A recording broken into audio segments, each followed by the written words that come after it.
Why silence is the most violent thing you can do to a disrespectful person. The moment you stop trying to explain yourself is the precise moment you stop being a victim and start being a threat. I want you to think about the last time you felt truly powerless in a conversation. It probably happened recently. Maybe it was with your boss, who just handed you a pile of work that isn't yours. Maybe it was with a partner who twisted your words until you were apologizing for something you didn't do. Or maybe it was just a rude stranger or a condescending relative at a family gathering. Now, be honest with me. What did you do in that moment? I'm willing to bet everything I have that you didn't stay quiet. You did the exact opposite. You started the engine of the explanation machine. You talked. You filled the air. You smiled nervously.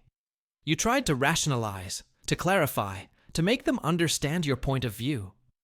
You probably used phrases like, "No, what I meant was," or "I just think that maybe if we looked at it this way." You poured your energy out like a broken faucet, desperate to fix the tension, desperate to be understood, desperate to be seen as the good guy, or the reasonable one. And what happened? Did they respect you more? Did they suddenly stop and say, "Oh, thank you for that 3-minute monologue. I see the error of my ways"? No. They looked at you with that dull, shark-like stare. They interrupted you. Or worse, they waited for you to finish, barely hiding their boredom, and then continued exactly as they were before. You walked away from that interaction feeling drained, small, and stupid. You felt like you gave away a piece of your soul for free, and nobody even wanted it. Here is the painful truth we are going to deal with today. You think you talk to communicate, but actually, you talk to soothe your own anxiety. You talk because you are terrified of the void. And people, predators specifically, can smell that fear on you. By the end of this video, I'm going to teach you how to shut that machine off. I am going to show you why silence is not passivity. It is a weapon. It is the only trick that genuinely intimidates disrespectful people because it forces them to sit alone with their own madness. We are raised on a very sweet, very poisonous lie. The lie is that communication solves everything. We are told from kindergarten that if someone is being difficult, we just need to use our words.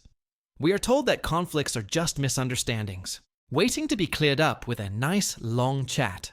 So, when you encounter someone who is pushing your boundaries, someone who is mocking you, exploiting you, or gaslighting you, your default setting is clarify. You think, if I just explain my feelings eloquently enough, they will have to respect me. This is the illusion of the courtroom. You live your life as if you are a lawyer in a movie. You think that if you present the evidence of your good intentions, the jury, which is the person hurting, you will bang the gavel and say, "Not guilty. You are a wonderful person." But look at reality. Look at your actual life. Does that ever work? When you over-explain yourself to a toxic boss, do they respect your workload? No, they see a person who is begging for permission to exist.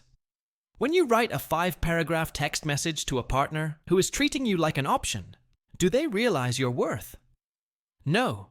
They see someone who is investing heavily in a stock that is crashing. The harsh reality is that over-explaining is a submission signal. In the animal kingdom, when a dog wants to show it is not a threat, it exposes its belly. In the human kingdom, when we want to show we are not a threat, we expose our thoughts. We spill everything. We offer up our internal logic to be judged. You think you are being open and vulnerable. But to a person who deals in power and manipulation, you are simply being easy. You are doing all the heavy lifting. You are carrying the entire emotional weight of the interaction on your shoulders. You believe that if you stop talking, the relationship will fall apart. You believe that silence is rude, or awkward, or cold. You are terrified of that awkward pause. You feel it physically in your chest. That tightness, that urge to say something, anything, just to break the tension. But have you ever asked yourself why you are the one who always has to break the tension? Why is it your job to make the room comfortable? by constantly filling the silence. You are protecting the other person from the consequences of their own behavior. You are smoothing over the rough edges of their disrespect so that nobody has to feel uncomfortable. You are the emotional janitor, cleaning up the mess while they keep throwing trash on the floor. And then you wonder why you're exhausted. I remember the exact moment I learned this lesson. It wasn't in a book, it was in a glass-walled meeting room about 7 years ago. I was working as a creative lead for a project that was frankly falling apart. We had a client. Let's call him Marcus. Marcus was one of those guys who enjoyed the sound of his own voice and enjoyed making other people feel small. He was a bully in a tailored suit. For months, every time Marcus criticized our work, I would go into defense mode. He would say, "This isn't popping," and I would launch into a technical explanation of color theory, user engagement, and market trends. I would talk for 5 minutes straight, sweating, trying to prove that I knew what I was doing. Marcus would just lean back, play with his pen, and smirk. He knew he had me. He knew that if he poked me, I would dance. He was the puppeteer, and my anxiety was the string. One Tuesday, we were presenting the final budget. It was tight. We needed approval on some extra costs. Marcus looked at the spreadsheet, then looked at me, and tossed the paper on the table with a disgusted noise. "This is ridiculous," he said. "You guys are trying to rob me. I'm not paying for this incompetence." Usually that was my cue. My heart started racing. The script was ready in my head. "No, Marcus, look, the hours are actually allocated to the developers because the back end needed." But that day, I was just tired. I was physically and spiritually done. I looked at the paper on the table. I looked at Marcus. And I just didn't say anything. I didn't scowl. I didn't roll my eyes. I just looked at him, completely neutral, and stayed silent. 1 second passed, then 2, then 5. The silence in that room became so heavy, you could almost touch it. It was suffocating. I could hear the hum of the air conditioner. Marcus was waiting for my defense. He was waiting for me to beg, but I didn't. I just held his gaze, blinking normally. Suddenly, Marcus shifted in his chair. He cleared his throat. The smirk vanished. He looked at the paper again, then back at me, then at the paper. "I mean," he stammered, his voice suddenly an octave higher. "I get that. Development is expensive, obviously. It's a lot." I still didn't speak. I just nodded, once, very slowly. "But I suppose if we want it done right," he continued, basically arguing against himself now, "we have to pay for the quality. Fine, whatever, just get it done." He signed the paper. I walked out of that room shaking, but not from fear. I was shaking because I realized I had been holding a loaded gun for years and had never used it. I had spent years barking. All I had to do was bite. And the bite wasn't aggression. The bite was simply doing nothing. This isn't a new discovery. This is a mechanism of power that has been understood by kings, courtiers, and philosophers for thousands of years. But somewhere in our modern, hyper-social, share-everything culture, we forgot it. Think about the archetype of the king or the queen in history. I don't mean the Disney versions. I mean the real historical figures who held absolute power. Think of Louis XIV, in France, the son. King. Louis XIV created the Palace of Versailles, which was essentially a golden cage for the nobility. It was a high-stakes environment where one wrong word could destroy your life. In that court, everyone was talking. Dukes and counts were constantly gossiping, bragging, flattery, trying to get noticed. They were noisy. They were desperate. But the king? The king spoke very little. His famous phrase was often just, "I shall see." Why? Because he understood a fundamental law of human nature. The one who talks the most is the one who wants something. The one who talks the most is the one seeking approval. When you are silent, you become a blank canvas. And human beings are terrified of blank canvases. We are projecting machines. When we see a void, we rush to fill it with our own anxieties, our own guesses, our own truths. There is a concept in Stoicism, practiced by thinkers like Epictetus and Marcus Aurelius, that emphasizes the control of the tongue. But it's not just about being nice or not complaining.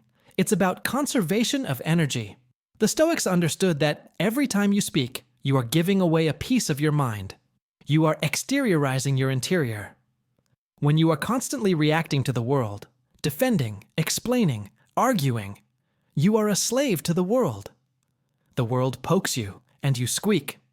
That is the definition of having no power. The Stoic ideal is the unshakable mind, the fortress. Or consider the darker, more pragmatic view of Niccolò Machiavelli, or Robert Greene. In the 48 Laws of Power, Law 4 is explicitly, always say less than necessary. Greene points out that powerful people impress and intimidate by saying less. The more you say, the more common you appear, and the less in control.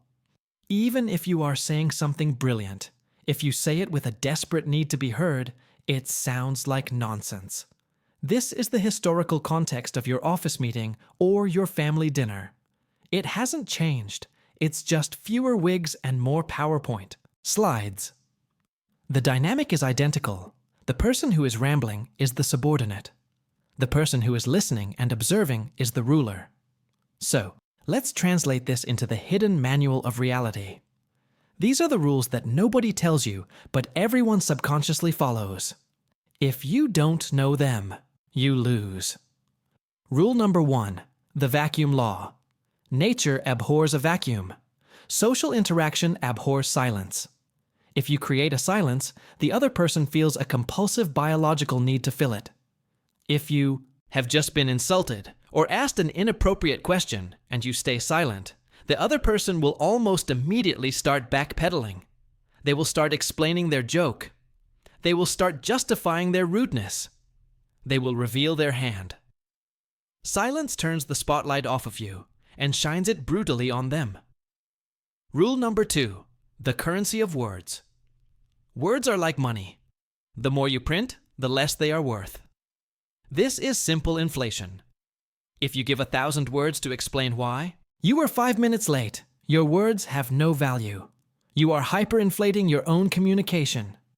But if you say, I was late, I apologize, those 5 words land like heavy gold coins.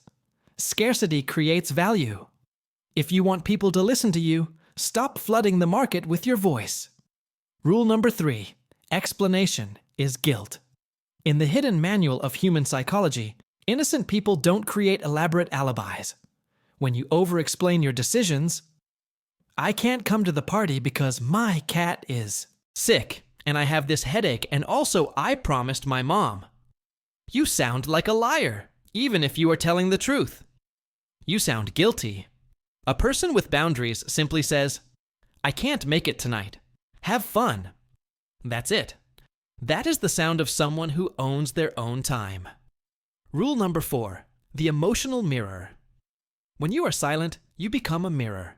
If someone is being aggressive and you shout back, you are just 2 people shouting. You are validating their anger. You are playing their game. But if they are screaming and you are calm and silent, they are suddenly screaming at a mirror. They see how ugly they look. They see how out of control they are. It is deeply uncomfortable for them. You are forcing them to confront themselves, and that is a far greater punishment than any insult you could throw back. Now, how do we actually do this? Because I know what you're thinking. If I just sit there staring, I'll look like a psychopath. We are not going for creepy serial killer. We are going for composed adult. Here is the tactical guide to using silence. Technique 1, the 3-second pause. This is your training wheels. From now on, whenever someone asks you a question, especially a difficult or aggressive one, do not answer immediately. Count to 3 in your head. 1, 2, 3. Then speak. This does 2 things. First, it kills your people-pleasing reflex, that panic that makes you blurt out, yes, before you even know what you agreed to. Second, it signals to the other person that you are thinking. You are evaluating. You are not an automatic vending machine where they push a button and get a reaction. You are a human being considering your options. Technique 2. Is that it? Look. Use this when someone makes a rude comment, a sarcastic joke, or tries to belittle you. They say the rude thing. They wait for you to get upset or to laugh awkwardly. Instead, look them directly in the eyes. Keep your face neutral, relax your jaw, and just look at them for about 4 seconds. You are not scowling. You are just observing them as if they are a weird bug on the wall. Usually, they will break eye contact. They will look down. They will mumble, "I was just joking." At that point, you can just say, "Okay," and turn back to your work. You have successfully stripped all the power from their attack without raising your voice. Technique 3. The unpadded. No. This is the hardest one.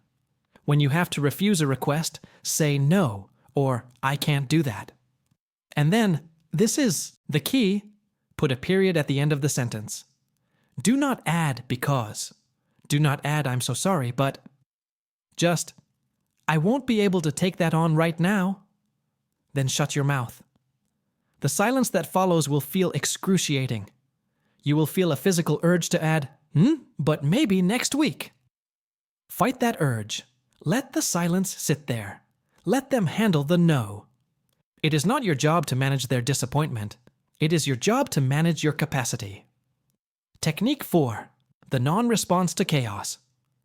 If you receive a long, angry text message or email that is full of accusations and drama, your instinct is to write back a longer email refuting every point. Don't. Wait 24 hours. Then reply only to the factual parts, if necessary. Or don't reply at all. Silence is a valid response to chaos. It says, "This drama is below my threshold of engagement." It says, "I do not participate in this reality. I need to leave you with something that might sting a little, but it is necessary for the healing to begin." The reason you haven't used silence before, the reason you talk and explain and justify, is not because you are nice. It's because you are arrogant. Stay with me. It is a form of arrogance to believe that you can control what everyone thinks of you. You think that if you just find the perfect combination of words, you can manipulate everyone into liking you, or respecting you, or understanding you. You are trying to play God with other people's perceptions. You are exhausting yourself, trying to manage the interior lives of everyone around you. The uncomfortable truth is, you cannot control what they think. You can explain yourself for 10 years, and they might still misunderstand you. They might still dislike you. They might still be committed to seeing you as the villain. And the liberation, the hopeful refrain, is realizing that it doesn't matter. You do not need their permission to be who you are. You do not need to file a verbal application to exist in the room. You have the right to occupy space without paying rent in words. When you embrace silence, you are essentially saying, "I trust myself enough to be misunderstood." That is true power. That is the only kind of confidence that cannot be faked. Imagine yourself as a mountain. A mountain does not scream at the wind. The wind howls, it rages, it throws snow and rain. The mountain just sits there. It is heavy. It is undeniable. It doesn't explain to the wind why it is standing there. It just stands. Be the mountain. Let them howl. Let them tire themselves out against your silence. And when the storm passes, and it always passes, you will still be there, unmoving, unbroken, and finally respected. So, the next time someone tries to pull you into their storm, I want you to ask yourself, are you going to be the leaf that gets blown around by every breath they take? Or are you going to be the mountain? Shut the machine off. The silence is yours. Use it.